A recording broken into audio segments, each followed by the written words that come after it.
Hi guys, welcome back to my channel. Today I want to talk about my luxury wishlist that I did at the beginning of the year. So now that we're in October, it's the perfect time to reflect on the items that I said that I wanted in January, see which ones I did manage to get, which ones I changed my mind and I do not want anymore, and my reasons were of course, and the ones that I want to add to the wish list because I prefer them to the other ones that I just don't think are worth it anymore. So the first item that I mentioned on that video, it's the Rochebois individual little sofa. So this one I got it when I moved. It was like on my wish list since the moment that I decided that we were moving to Barcelona. It was not a rash decision, but I did want to think it through because first of all, it's a very expensive piece. It's a white couch and there's probably more comfortable options out there, but since my apartment is so classic and so old detailed, just how I like it, I wanted to have some modern pieces just to blend things out and make it a little bit of like a mix. And this type of couch is the only one that is like modern that I kind of like. Love this couch. I think it just makes the living room completely and I think it was worth it 100%. But I haven't really bought the individual one because I don't know if it would be comfortable enough to put it in my office and be like my reading spot, because what I wanted it for was to put it like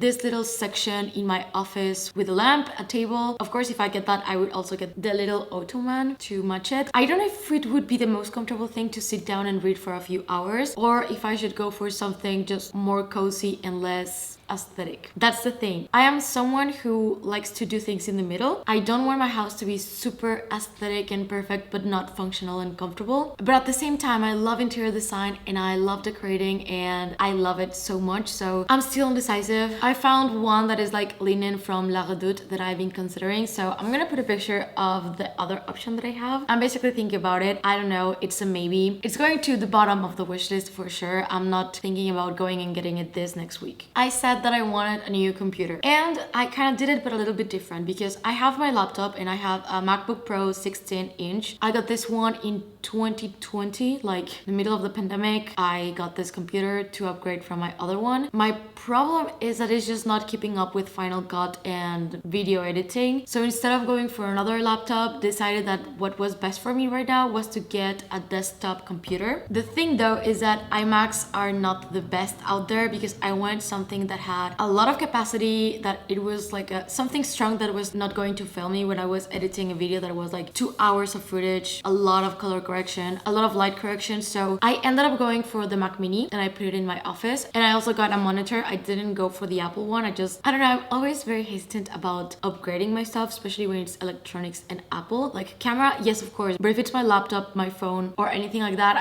I wait and I wait. I also decided to upgrade this year to the iPhone 15 because I still have the 12, but I did upgrade my computer and I love the Mac Mini. If you have a very good monitor, you can get the trackpad and the keyboard and you're set, and it's working perfect for me. So I still have my old laptop, but my main computer is a desk one, and it actually has helped me a little bit to have like a little bit more of straight hours working. The screen is bigger, so it's very comfortable. I don't have to look down, and yeah, it's more comfortable. So I would say if you work a lot on your computer, I think it's more comfortable and better for your neck, your back, and also like to have the space to just sit down and work there. Because when I had my laptop, I would edit in the living room, I would edit in the bedroom, at the table, just very random places, and I still can do that if I want to, but my main workspace is in the office. Number 3 was anything in vert cricket or Jean Poussin. So yes, that's still on the wish list, but also not a priority. I would also add their orange. Like I got into my head that I want a Kelly 25 in this orange color. I know that it may sound insane coming from me that I basically only wear neutrals, but I saw a picture on Pinterest and it stuck in my head and now I really want one. So again, this is something that I just went to the store, I made the wish list and I put myself for a Kelly 25. I asked preferably if they could give me any type of leather that was not Epsom or Togo, but I do want it in Celier. And I asked for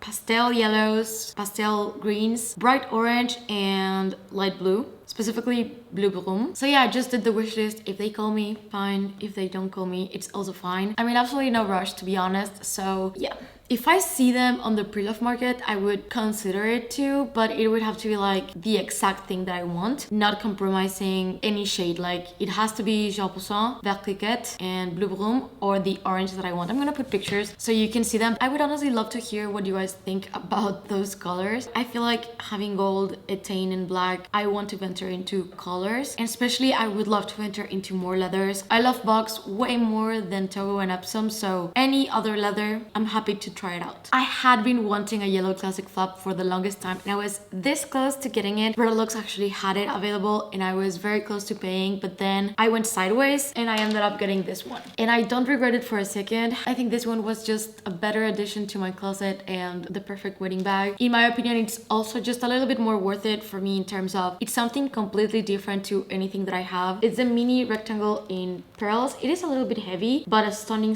bag. I recently got an organizer for it because it would not keep the shape. It's from Samorga. But yeah, it's crazy to think that I spent so much time trying to find the yellow one, and the day that I found it, and it was in lambskin, it was with yellow hardware, it was a pastel yellow. I ended up saying no and going for this one, and I am really happy about it. No regrets at all. I actually been using this bag quite a lot. I had on my wish list for almost 2 years now a Birkin 35, and I wanted it in etain. At first I was like between a beige color, etain, and even also trying black, but I definitely knew that I wanted something that I didn't have, and I love gray. For me, gray is such an amazing neutral. I love my gray classic flap, and I knew that I wanted it in Togo because I prefer Togo on Birkins overall. I wanted it to be in like a decent condition, but not brand new. A reasonable price point, because I tried to get on myself on the wishlist for the 35, but they told me that it was gonna be almost impossible to get it because there were not a ton of them being produced, so I was better off asking for a Calais 25 in random colors, which are not random to me. But after 2 years, a lot of back and forth, here is my Birkin 35. I unboxed it a few weeks ago. I absolutely love the bag. It's everything that I wanted and more. I've been using it for traveling, for working. It fits absolutely everything that I need. I'm definitely gonna do like a full review for this bag. I was thinking about doing 30 versus 35, but I think the best is to do 25, 30, and 35, so it's like a little bit more complete for anyone that is looking for information. This is the first one that I ticked off from the wish list, like right exactly as I wanted it. I honestly think that I'm gonna use it a lot, and I know that it's probably not the most useful bag for most, but for me and my lifestyle, this is something that I'm gonna reach for a lot. I know it took me a while to finally get it, but my reasoning behind waiting so much was I was honestly scared that I was gonna find it too heavy, that I was not gonna like it, or to compromise on something that I didn't exactly want. So I found it a few times, not exactly the color that I wanted, maybe not the hardware that I wanted, and I always took it as a signal to just wait, not get it. If it was meant to be, it would be, and I ended up doing it. I really like it. The Celine tote. So I have talked about this specific tote a few times now, and I tried it on at the store, and I actually really liked it. But since I got this one, I don't think I need that tote, at least for now. I also think that I may prefer to go for the flamenco one because it's a little bit more understated. I don't know, like I only seen it in person once, and it was reserved for someone else, so I didn't end up buying it. It does fit my computer, which is something that I cared a lot about, but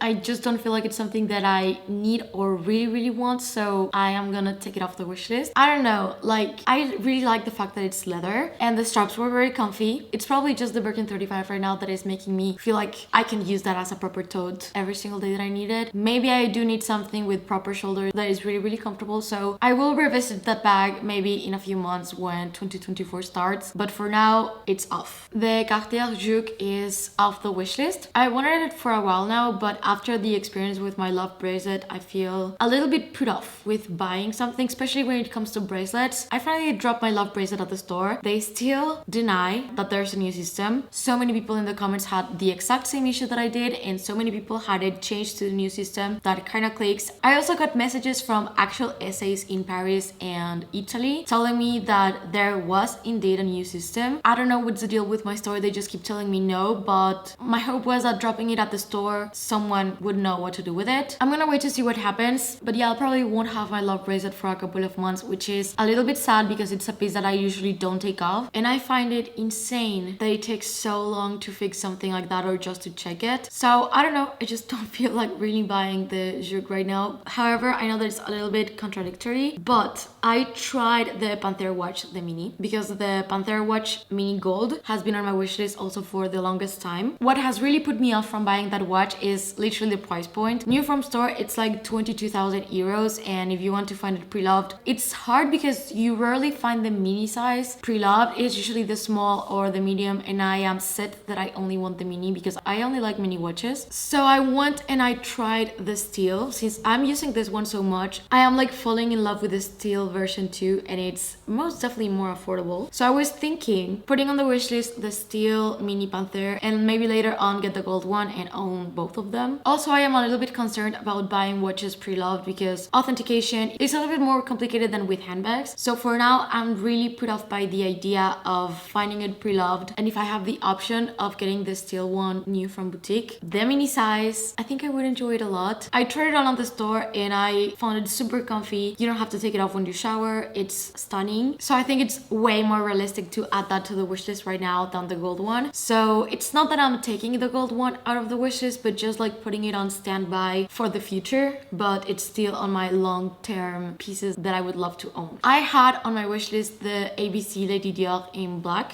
I was set on the ABC because of the size, but I ended up going another route and I got it vintage. So this is the one that I got, and it's still black. It's stunning. Look at the lambskin, shines so much, and I've been loving it, using it a lot. It was definitely the way to go because I saved a lot of money by going vintage, and it serves the same purpose that I wanted. Like, I rarely use my Lady Dior as a crossbody bag. I prefer to use it as a top handle. I love top handle bags, so I save money, and I don't think I want an ABC in any size anymore. I think I'm very content with this one. The only size that is still tempting to me to try out is the mini, but so far I think we're good. But yeah, I've been so in love with Dior lately. They keep releasing the most stunning patterns for the Lady Dior seasonal, and every time that I go and visit the store, I am in awe and I want to buy everything, but they are also quite pricey. And I actually consider myself someone that doesn't really go sideways from my wish list. Like, if I am set on something and I actually put it on the list, it's because I thought about it quite a lot and I want to save for it and try to find it. So I think the only one that was quite unexpected but kind of expected because it was like the one that got away was the Pearl Mini. I remember saying so many times before when I would make videos about bags that I wish that I would have bought when I had the opportunity, this one was always there. So just to recap, the Roche-Beaubois is not off but on standby. It's not going to be properly on the wish list anymore. The new computer, check. A bag in Vertiquette Gel Poussin, yes, it's still on the wish list and I will add orange to that list too. Birkin 35, done. Celine tote, off the wish list. The Cartier Juke, off the wish list. The Panther watch, yes, it's still on the wish list, but it's not in gold anymore. I'm gonna change it to silver. And the ABC Lady Dior, I just went for vintage instead of new. And this is the medium size, not small. So I think it's a little bit bigger than the ABC. And the only thing that I want to add that I haven't mentioned is the Chanel sling bags. I definitely want to get them. Since I got the ballerinas, I love them so much, and I think adding the sling bags could be a very good option for my wardrobe. But it's really hard to find them in my size because I'm 35. And I think to make them more comfy, I would like to try the white version of them. So we have 4 things that are going to transition to the 2024 wish list. I don't know if I'm gonna add anything else or to check anything off from that list with Christmas and my birthday coming. I don't think so, but we will see. I would love to know if there's anything that was on your wish list and that is not anymore and why. I think a lot can happen in 1 year. I'm actually quite thankful that I didn't get many of these things. That's why I always say most of it is not gonna happen, and the things that happen, I try to think them through a lot. So I hope that you guys enjoyed the video. If you're new to my channel, please consider subscribing and click the notification bell down below so you don't miss any of my videos. And if you're not done watching, I'm gonna leave you 2 videos right here in case you want to check them out. Thank you and see you on the next one. Bye.